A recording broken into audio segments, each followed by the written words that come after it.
Madame, Messieurs, bonjour.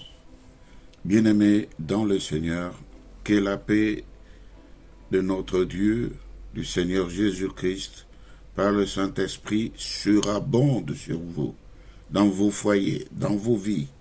Soyez renouvelés dans le Saint-Esprit.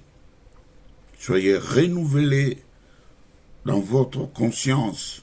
Soyez renouvelés dans votre manière de penser, de marcher, ne vous conformant pas aux rudiments de ce monde, mais cherchant en tout temps à faire la volonté de Dieu, ce qui est mieux, ce qui est agréable pour vous. Que le Saint-Esprit, maintenant, vous remplisse abondamment, vous donne à vous et à moi la plénitude pour que nous puissions comprendre le langage de Dieu, ce que Dieu veut que nous puissions retenir, ce que Dieu veut nous donner aujourd'hui comme nourriture. Nous sommes des disciples de Jésus-Christ. Et nous sommes là, une fois de plus, à l'étude de sa parole, à l'étude des Saintes Écritures. Nous voulons saisir la volonté de Dieu. Nous voulons que Dieu nous parle. Puisse le Seigneur nous donner l'entendement, nous ouvrir l'esprit, pour que chacun, pour sa part, reçoive ce jour ce que Dieu a prévu pour lui comme nourriture. Et une fois de plus, nous sommes dans notre thème que nous avions commencé la semaine passée, ce thème qui est « Avec Dieu, nous ferons des exploits et il écrasera nos ennemis ». Le thème est en train de s'afficher pendant que je vous parle dans le psaume 60. Et nous allons abonder, comme nous l'avons dit, tout ce mois dans ce thème, parce que nous voulons que Dieu nous parle. Nous voulons comprendre. Nous voulons nous approprier cette parole dans nos vies particulièrement. Que chacun vive une saison nouvelle et particulière en imprimant ces paroles dans sa vie. Et je veux que ces paroles puissent impacter la vie de chacun d'entre nous. Et que tous, les bien-aimés, là où vous êtes, et messieurs, mesdames et mesdemoiselles, qui me suivez en ce moment, je voudrais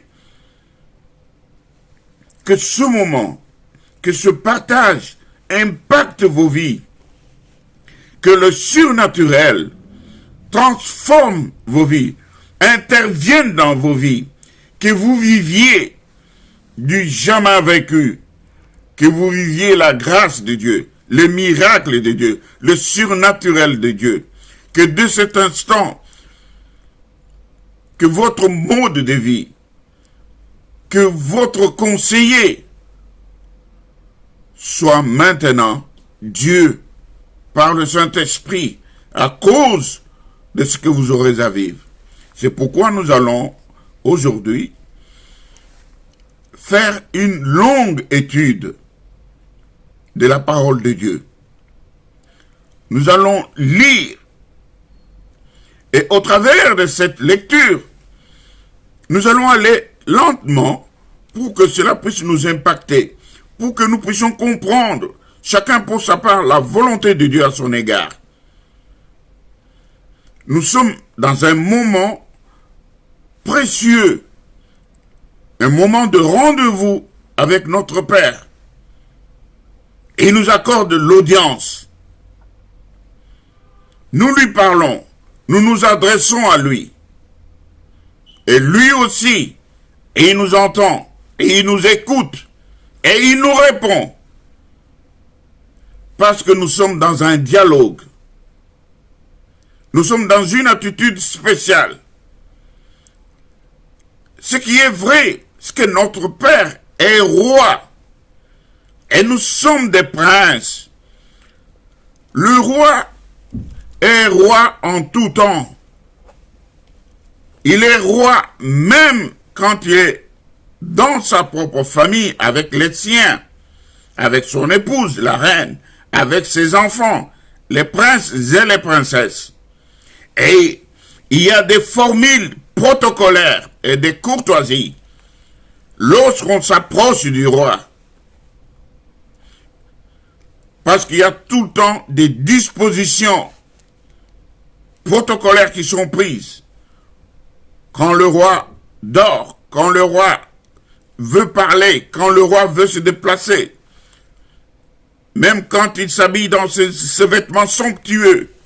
Donc, même si vous êtes de la famille du roi, vous ne pouvez pas aller jusque là où le roi réside, où se repose, parce qu'il y a la garde royale qui veille nuit et jour tout autour du roi, et qui veut bien que pendant ces moments privés, que personne ne perturbe son repos, son sommeil, sa sieste, ou ses réunions, ses rencontres.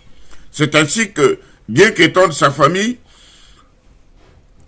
nous choisissons un moment propice, un moment agréable, un moment où son protocole nous permet, sur son accord, de nous approcher de lui, d'échanger avec lui, de lui dire ce que sont nos vœux, nos désirs, nos prières. Et le Père, le roi entend et nous répond. Et nous sommes comblés, et nous sommes satisfaits, et nous sommes servis, et nous sommes bénis, et nous sommes enrichis par notre Père, qui est le roi, qui a toutes choses, et qui a des réponses à toutes nos préoccupations, à toutes nos questions. Voilà pourquoi aujourd'hui nous allons faire une lecture. Elle pourra être longue, mais nous avons envie de personnaliser cette lecture aujourd'hui. Nous voulons la personnaliser pour que tout ce qui est dit nous concerne et que nous aussi, nous puissions épouser, emprunter ces attitudes qui ont été ceux de David, notre modèle, notre grand héros. C'est ainsi qu'aujourd'hui, pour continuer notre terme, avec Dieu, nous ferons des exploits. Ok? Et que il est ensuite bien déterminé que quand bien même nous ferons des exploits, mais ici, il est aussi surtout question de combat contre l'ennemi que Dieu va écraser. Et Dieu va nous doter de la force de pouvoir combattre notre ennemi, l'affronter, l'écraser, le tuer, lui couper la tête et triompher de lui. Et sa tête sera un symbole de victoire que nous brandirons à la face du monde pour montrer comment Dieu a livré notre ennemi à nos pieds et comment nous sommes vainqueurs. Voilà le symbole de notre victoire. Alléluia. Nous allons faire cette lecture dans le premier livre de Samuel. Nous allons commencer au verset 12. Ça pourra être long, mais nous verrons si l'Esprit veut que nous puissions tout lire, on lira. Sinon, nous pouvons faire des bons de certains versets pour que nous arrivions à notre idée principale. Verset 12, j'ai lu, et cela est en train de s'afficher. Or, David était fils de cet Éphratien de Bethléem de Juda, nommé Isaïe. Dans d'autres Bibles, on l'appelle Jessé ou Ishaï, qui avait 8 fils, et que du temps de Saul, il était vieux et avancé en âge. Les 3 fils aînés d'Isaïe avaient suivi Saül à la guerre. Le premier de ces 3 fils qui était parti pour la guerre s'appelait Eliab. Le second, Abinadab. Et le troisième, Shama. David était le plus jeune. Et lorsque les 3 aînés eurent suivi Saül, David s'en alla chez Saül et revint à Bethléem pour faire paître les brebis de son père, le berger, le bon berger. Nous voulons bien parler de lui parce que la Bible rend témoignage de lui que c'était l'homme selon le cœur de Dieu. Et la Bible de dire aussi que le témoignage de Dieu vaut plus que celui des hommes. Et Dieu lui-même a témoigné sur David en disant que c'était un homme selon son cœur. Et c'est ce David ici, à qui Dieu, par alliance, a promis. D'abord, il a fait de lui roi en Israël. Et puis, il lui a fait une promesse qu'il ne manquera jamais de roi sur son trône. Et c'est ainsi qu'après des générations, lorsque David eut terminé son règne,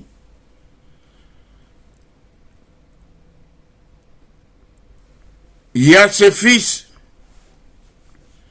qui le succédèrent. Et jusqu'au moment où, plus loin, le peuple commença à se lamenter. Et il voulait d'un roi du genre de David, un roi fort, un roi puissant, un roi qui bataille et qui vainc, un roi guerrier.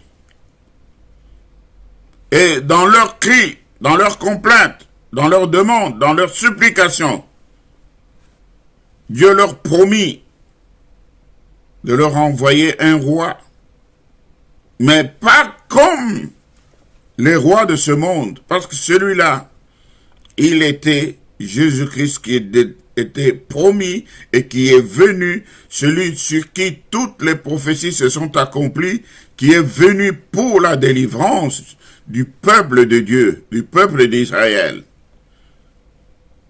C'est ainsi que lorsqu'il arriva, Israël, sans le savoir, et ils déclarèrent de lui, fils de David.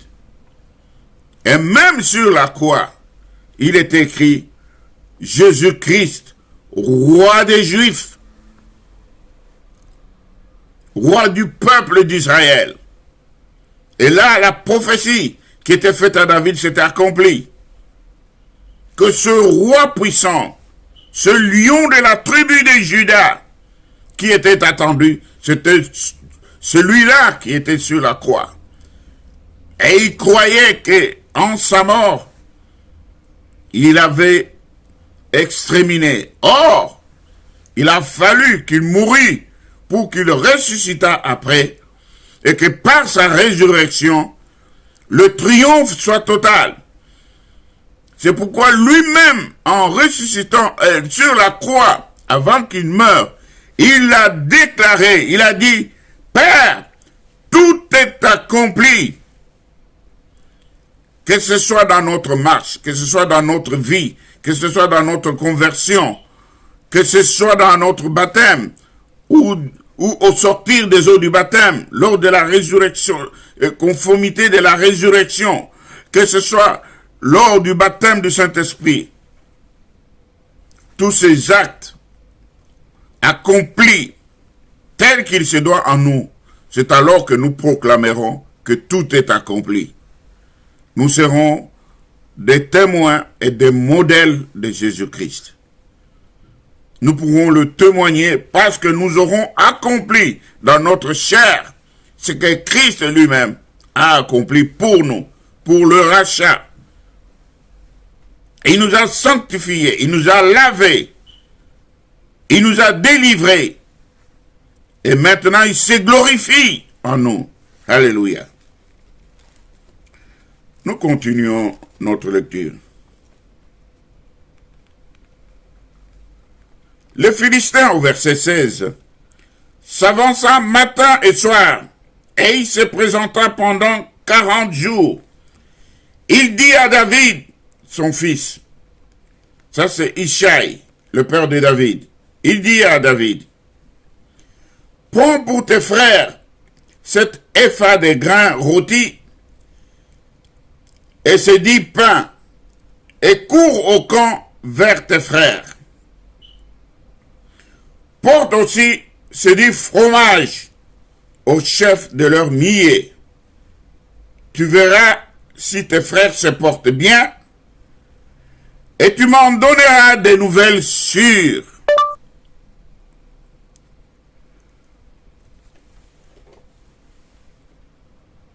Ils sont avec Saül et tous les hommes d'Israël dans la vallée des Térébintes, là où il faisait la guerre aux Philistins. David se leva de bon matin, il laissa les brebis à un gardien. Il prit sa charge et partit comme Isaïe le lui avait ordonné. Lorsqu'il arriva au camp, l'armée était en marche pour se ranger en bataille et pousser des cris de guerre.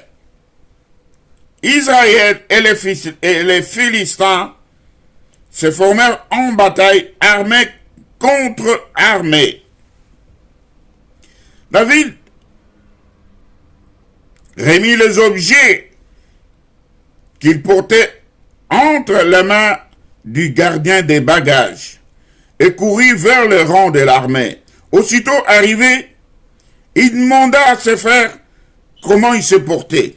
Là, il fait fidèlement les recommandations que son père lui avait demandées, d'aller voir ses frères afin de leur donner des informations sûres. Et il a fait exactement, dans les moindres détails, ce que son père lui avait demandé. Tandis qu'il parlait avec eux, voici le Philistin de Gad, nommé Goliath, s'avança entre deux armées hors des rangs des Philistins. Il tint le même discours que précédemment. Et David les entendit. À la vue de cet homme, tous ceux d'Israël s'enfuirent devant lui et furent saisis d'une grande crainte. Chacun disait, « Avez-vous vu s'avancer cet homme? C'est pour jeter à Israël un défi qu'il s'est avancé. Si quelqu'un le tue, le roi le comblera de richesses. Il lui donnera sa fille, et il affranchira la maison de son père en Israël. » David dit aux hommes qui se trouvaient près de lui, « Que fera-t-on à celui qui tuera ce Philistin? Et qui ôtera l'opprobre de dessus Israël? Qui est donc ce Philistin? C'est un circoncis pour insulter l'armée du Dieu vivant. » Oh, alléluia. Vous comme moi avons lu ce texte peut-être 100 fois, peut-être même plus, pour ceux qui ont l'habitude de lire la Bible entière de bout en bout par an. Ils peuvent arriver à lire la Bible par an 2 fois. Et ce texte, nous l'avons lu plusieurs fois. Je continue la lecture pour que nous puissions gagner du temps. Le peuple, répétant les mêmes choses, lui dit, « C'est ainsi que l'on fera à celui qui le tuera. » Eliab, son frère aîné, écoutez la réaction de son frère, qu'il avait entendu parler à ces hommes, fut enflammé de colère contre David. Et il dit, « pourquoi es-tu descendu? Et à qui as-tu laissé le peu de brebis dans le désert? Nous avons bien lu qu'il avait laissé les brebis à l'un des serviteurs. Et écoutez ce qu'Eliab lui dit. Je connais ton orgueil et la malice de ton cœur. C'est pour voir la bataille que tu es descendu. David répondit, qu'ai-je donc fait de mal? Ne puis-je pas parler ainsi? Et il se détourna de son frère Eliab et s'adressa à un autre homme du peuple d'Israël, un autre combattant, un autre soldat qui était là, et fit les mêmes questions. Le peuple lui répondit comme la première fois. Lorsqu'on eut entendu les paroles prononcées par David, on le répéta devant Saül, qui le fit chercher. Saül dit à David, bon, nous sommes d'abord au verset 32, David dit à Saül, que personne ne se décourage à cause de ce Philistin, à cause de cet incirconcis. Moi, ton serviteur, j'irai me battre avec lui. Alléluia.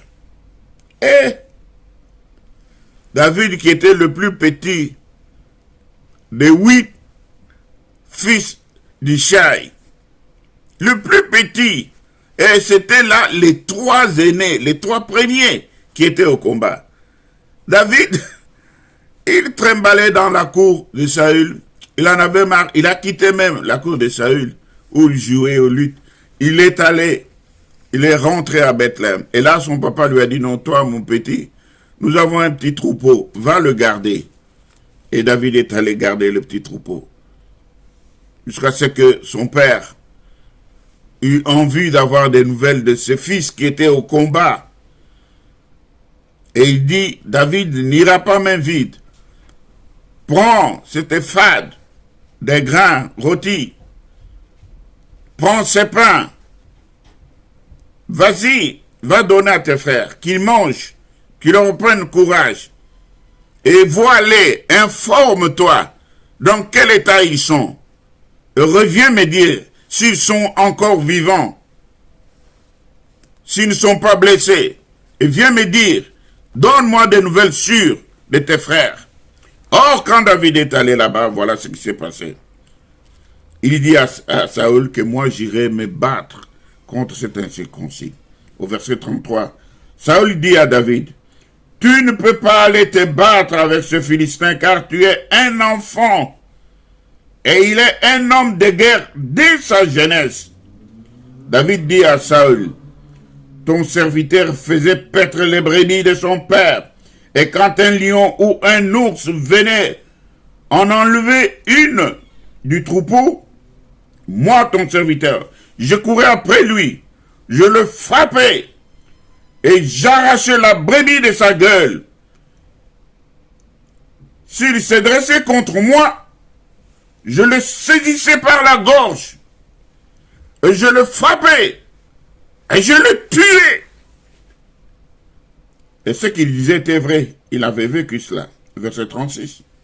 C'est ainsi que ton serviteur a terrassé les lions et l'ours. Il en sera ainsi de ce Philistin, de cet incirconcis. Comme de l'un d'eux, car il a insulté non seulement l'armée d'Israël, mais l'armée du Dieu vivant. Et pourtant, il était question de l'armée d'Israël. David dit encore, l'Éternel qui m'a délivré de la griffe du lion et de la patte de l'ours, me délivrera aussi de la main de ce Philistin. Et Saül dit à David, va, que l'Éternel soit avec toi.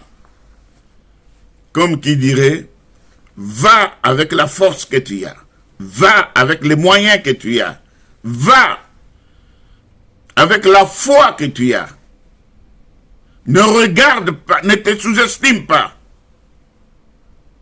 N'évalue pas l'insuffisance de tes moyens, mais va avec ce que tu as comme capacité. La Bible déclare que toutes nos capacités nous viennent du Seigneur, nous viennent de Jésus. Ne nous sous-estimons pas.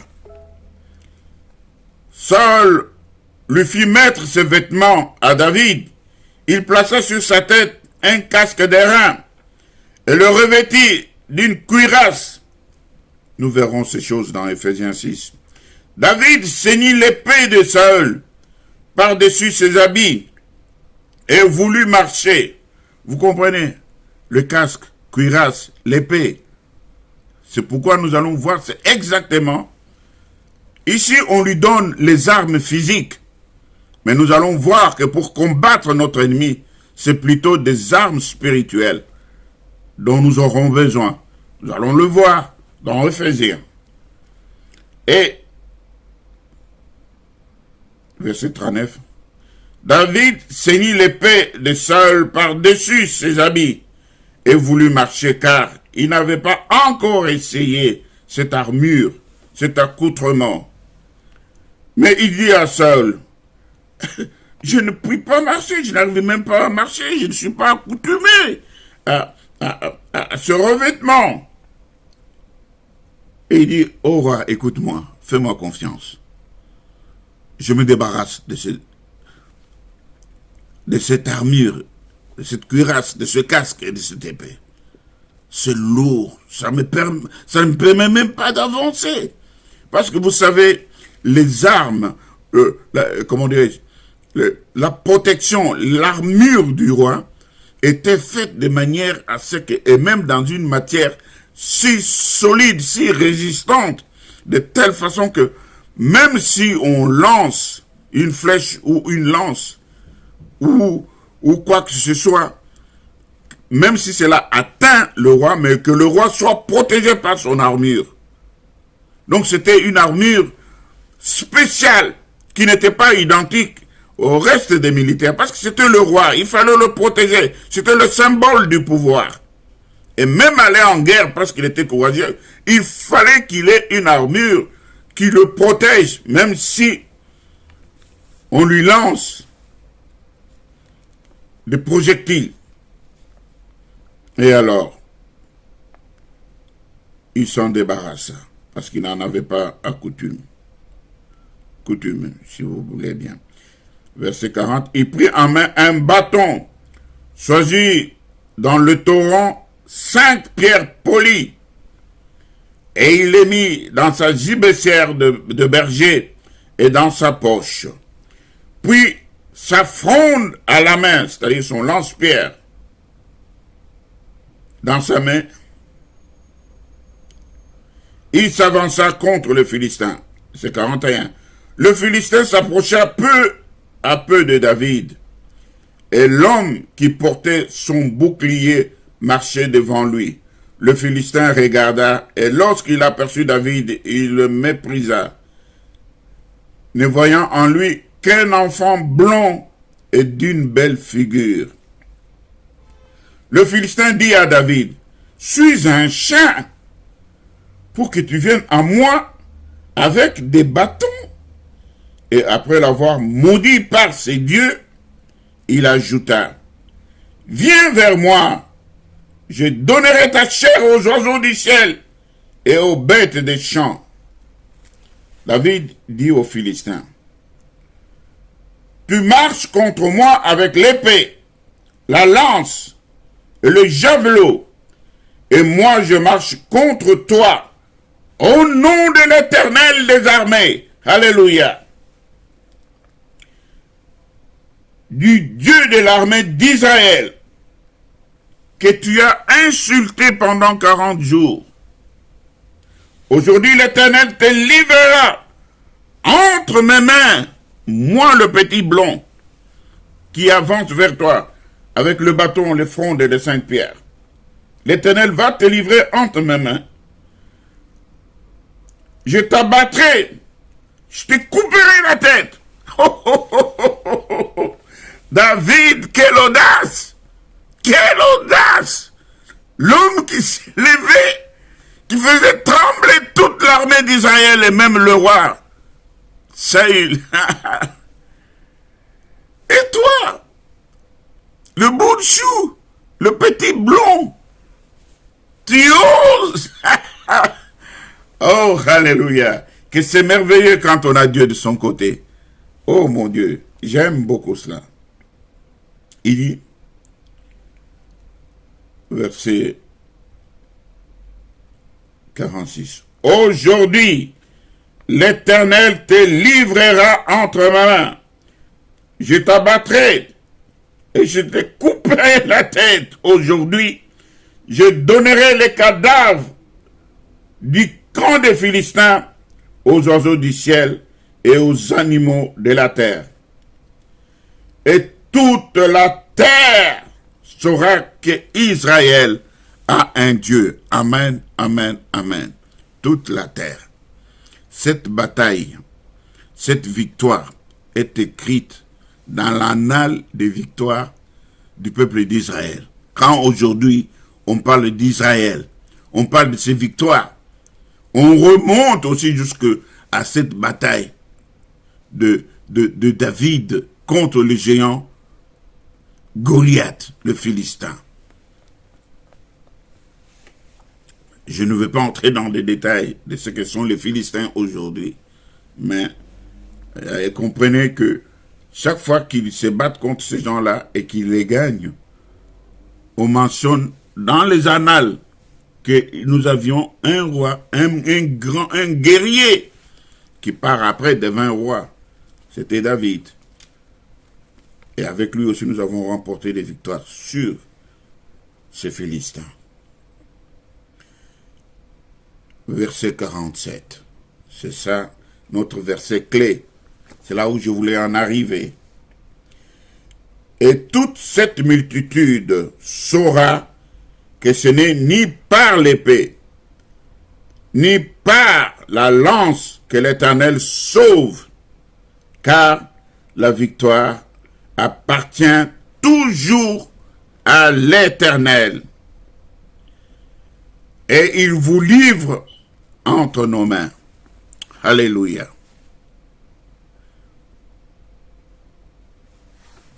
Oh, gloire. Laissez-moi lire encore. Ce même passage de Psaume 60, qui est aussi le passage du Psaume 108, verset 14, c'est le même passage. Il dit, avec Dieu nous ferons des exploits, et il écrasera nos ennemis. Bien aimé, cette longue lecture que nous avons faite, je pourrais peut-être la continuer pour que vous compreniez la conclusion. Verset 48, aussitôt que les Philistins s'est mis en mouvement pour marcher au-devant de David, David courut sur le champ de bataille à la rencontre du Philistin. Il mit la main dans sa gibecière, il prit une pierre et la plaça dans sa fronde. Il frappa le Philistin au front et la pierre s'enfonça dans le crâne, dans le front du Philistin qui tomba visage contre terre. Il tomba sur le cou, foudroyé, comme par un obus, une roquette. Ainsi, avec une fronde et une pierre, David fut plus fort que le Philistin. Il lui terrassa et lui ôta la vie sans avoir d'épée à la main. Écoutez ce qu'il fait de lui après, verset 51. Il courut, s'arrêta près du Philistin. Il se saisit de son épée. Donc, il tira du fourreau du Philistin son épée. Et il les tua. Donc, il l'acheva. Il coupa la tête. Alléluia. Les Philistins, voyant que leur héros était mort, Ils prirent la fuite. Parce que David, après lui avoir coupé la tête, il prit cette tête, il la brandit. Dès qu'ils virent la tête du Philistin à la main de David, oh, ils pendirent leurs jambes à leur cou. Ils couraient et toute l'armée d'Israël sortit des trous où ils étaient cachés. Et ils coururent après les Philistins. Ils les attrapèrent, ils les tuèrent, ils les coupèrent la tête. Alléluia. Oh. Verset 52. Et les hommes d'Israël et de Juda poussèrent des cris et allèrent à la poursuite des Philistins jusqu'à la vallée et jusqu'aux portes d'Écron. Les Philistins blessés à mort tombèrent dans le chemin de Sharaïm jusqu'à Gad et jusqu'à Écron. Et les enfants d'Israël revinrent de la poursuite des Philistins et pillèrent leur camp. David prit la tête du Philistin et la porta à Jérusalem. Il la mit dans sa tente. Et il mit dans sa tente la tête du Philistin ainsi que les armes du Philistin. Oh, alléluia. Bien-aimés, on peut continuer cette lecture tellement elle est agréable, mais je veux que nous puissions nous en approprier. C'est vous, David, et votre ennemi, c'est Goliath. Vous savez, Ishaï, le père de David, il manifestait une certaine réticence à envoyer David, son fils, au camp de guerre, où était l'armée d'Israël et Saül. Étant donné que les nouvelles qui lui parvenaient étaient telles que l'armée n'arrive pas à avancer. Ils sont terrorisés. Mais lui, il savait que ses fils étaient des guerriers. Mais comment se fait-il que et Saül, qui était parti en guerre, et ses fils, et tous les veillants guerriers d'Israël étaient terrorisés et tassés dans les trous. Personne n'osait sortir la tête.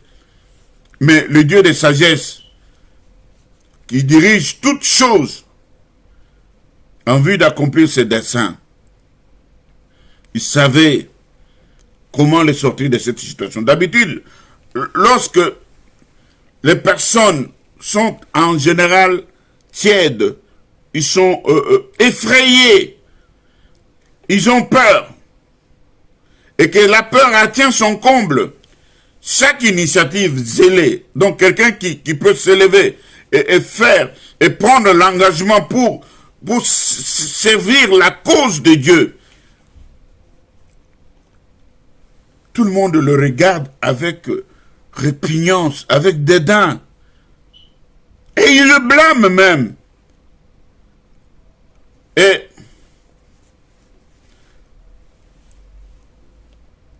dans une telle circonstance, on va même aller jusqu'à à dire, et est-ce que vraiment, en un moment comme celui-ci, quelqu'un peut être prétentieux, s'élever, dire que lui, mais ça fait 40 jours qu'on nous lance ce défi. Mais qui est celui-là qui s'élèvera et qui peut dire qu'aujourd'hui, moi je vais relever ce défi? Et on dit non, c'est une démarche inutile, qui ne peut être que le fruit de l'orgueil ou d'une ambition mal placée. Mais Eliab, qui était le frère de David, il dit, il a eu ce genre de réaction. Il regarda autour de lui. Il y avait des généraux, il y avait des colonels, il y avait des veillants guerriers d'Israël, il y avait des dirigeants de l'armée d'Israël qui étaient là. Et lui, il était le fils aîné d'Ishaï. Il était là. Il regarde son petit frère qui se lève là, prétentieux. C'est pourquoi ils l'ont méprisé. Ils ont dit, mais écoute, mais tu vas te faire croquer comme une mouche. T'es quoi? T'es rien du tout, toi. Mais toi, ici, tu veux paraître comme qui? Avec ta prétention, avec ton orgueil. Tu vas te faire tuer ici, tu vas te faire croquer par les géants. Mais David, pour lui, c'était une preuve d'humilité. Il était humble. Il était animé de patience et de constance. Il savait que quand, en tant que berger, il avait eu affaire à un lion, il avait eu affaire à un ours, il les a tués de ses mains. Il avait de l'histoire derrière lui, des victoires qu'il avait remportées. Et quand il regardait le Philistin, il se rappelait, là où moi j'ai combattu, il n'y avait personne, mais j'ai combattu ces bêtes féroces.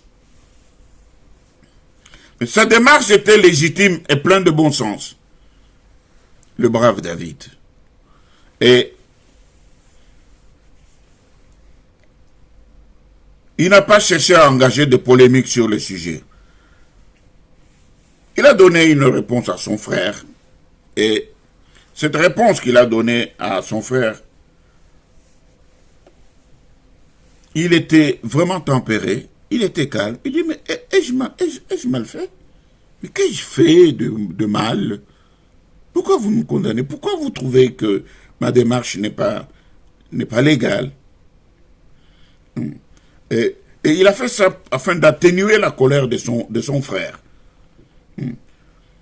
Mais il avait la détermination de vaincre Goliath. Cette détermination était en lui. Et surtout, il savait que il voulait le faire, hein, pour honorer tout le mépris que ce Philistin avait projeté, déclaré sur le peuple de Dieu.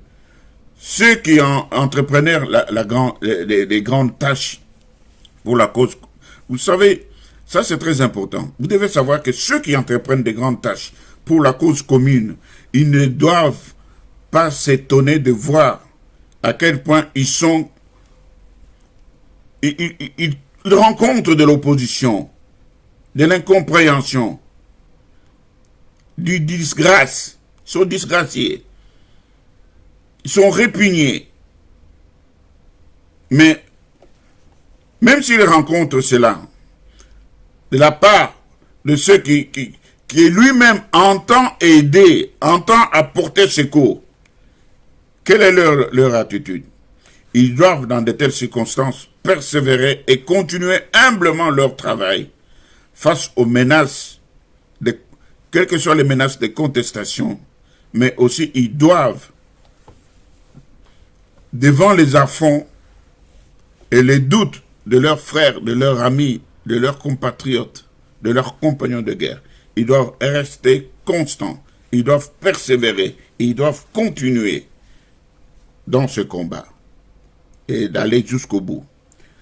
David, qui, nous l'avons vu, était un jeune berger qui gardait ses moutons, manifeste davantage de courage que, comme nous l'avons vu, beaucoup de puissants hommes de l'armée d'Israël n'ont pas pu avoir.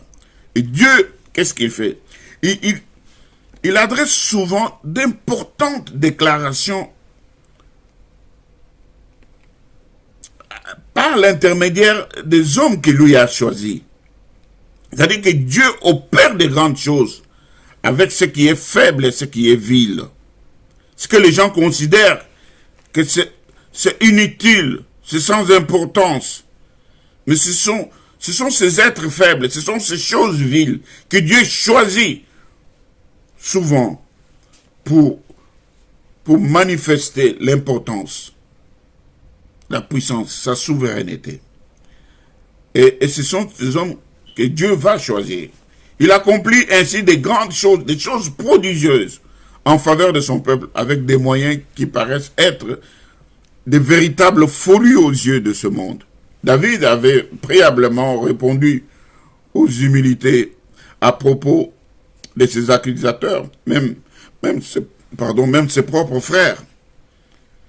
Mais lui, malgré tous les découragements, il s'est armé de foi face à la crainte que lui inspiraient même ses frères. Et même la crainte qu'éprouvait Saül. Saül lui a dit, tu es enfant, tu ne peux pas combattre. Cet homme est formé depuis son enfance à être un soldat. Mais ce n'est pas le cas avec toi. Et quand David regardait, et il regardait ses moutons, lui, il avait des preuves d'une bonne compétence, des combats qu'il avait remportés. C'est là pour rappeler que Christ, le bon berger, qui non seulement a traversé des périodes pénibles, mais qui a aussi laissé sa vie pour ses brebis, parce que c'était ça le prix à payer. Et cette conduite parfaite de notre Seigneur et Sauveur Jésus-Christ devait nous encourager à faire confiance à Dieu, tout en veillant à rester dans le chemin, quand bien même le chemin peut être périlleux, mais c'est le chemin du devoir, c'est le chemin de la destinée, c'est la saison qui implique qu'on passe par ce chemin-là. Et c'est ce même Seigneur Jésus-Christ qui continue à nous délivrer jusqu'à présent. Il continuera encore à le faire dans ta situation. Sachez-le bien. Et pour combattre les Philistins, David avait intérêt à quitter tout ce qui pouvait l'encombrer. Il n'éprouva aucune envie à garder l'armure que Saül lui avait fait porter. Le fait qu'il ait refusé, qu'il n'ait pas voulu porter cela, cela venait de l'Éternel, cela venait de Dieu lui-même.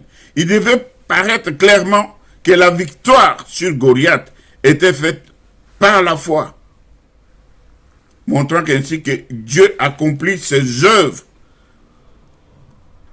avec les armes qui ne sont pas de ce monde, mais des armes spirituelles. Je vais lire ça et nous allons terminer par là. Ephésiens chapitre 6.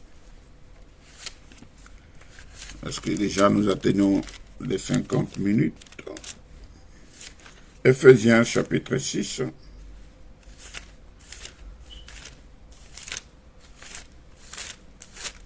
Je lis et nous allons terminer par là. Ephésiens chapitre 6. Je lis le verset 10. Au reste, frères, fortifiez-vous dans le Seigneur et par la force toute puissance. Revêtez-vous de toutes les armes de Dieu, afin de pouvoir tenir ferme contre le ruse du diable. Car nous n'avons pas à lutter contre la chair et le sang, mais contre les dominations, contre les autorités, contre les princes de ce monde de ténèbres, contre les esprits méchants dans des lieux célestes. C'est pourquoi prenez toutes les armes de Dieu, afin de pouvoir résister dans les mauvais jours et tenir ferme après avoir tout surmonté. Tenez donc ferme et à vos reins la vérité pour ceinture. Revêtez-vous de la cuirasse de la justice. Mettez pour chaussures à vos pieds les ailes que donne l'évangile de paix. Prenez par-dessus tout cela le bouclier de la foi, avec lequel vous pourrez éteindre tous les traits enflammés du malin. Prenez aussi le casque du salut et l'épée de l'esprit, qui est la parole de Dieu. Verset 18. Faites en tout temps par l'esprit toutes sortes de prières et de supplications. Veillez à cela avec une entière persévérance et priez pour tous les saints. Éternel Dieu, Père de toute gloire, je prie pour ton peuple. Revête-les des armes spirituelles, que soient les critiques de ce monde, que soit leur état de faiblesse, que cela ne les décourage pas, mais qu'ils tiennent ferme dans la foi, qu'ils tiennent ferme, qu'ils soient tempérants, que rien ne les ébranle, même le découragement de ceux qui leur sont proches.